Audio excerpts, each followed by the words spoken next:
But Karna, I can't understand why All India Football Federation has not completed the elections as per FIFA norms. And this issue was going on so far, and today the consequences that we are facing today has brought a big setback for the country.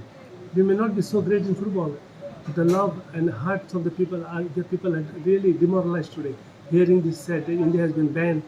The World Cup under 17 will not be available in India this year, and I still hope that the new committee goes ahead with the elections as fast as possible. Put the board in order. It's होगा ISL team जो थोडे champions Liga खेळल्यो और AFC कपा खेळटाल्यो त्यो सुद्दां ban. I don't think they'll be able to participate in any of the tournaments of the AFC.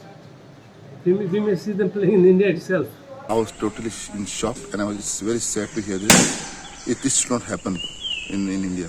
India was developing now in all football perspective, and hearing this, I was very sad to. It was very sad to hear this that FIFA has banned this. This was total disaster, and this will be catastrophe all over India. And secondly, this World Cup under 17 women was supposed to happen in India. That is not happening, and that is total loss for an Indian football perspective. The worst thing that could happen to India, because we are, to host the under 17 Women's World Cup.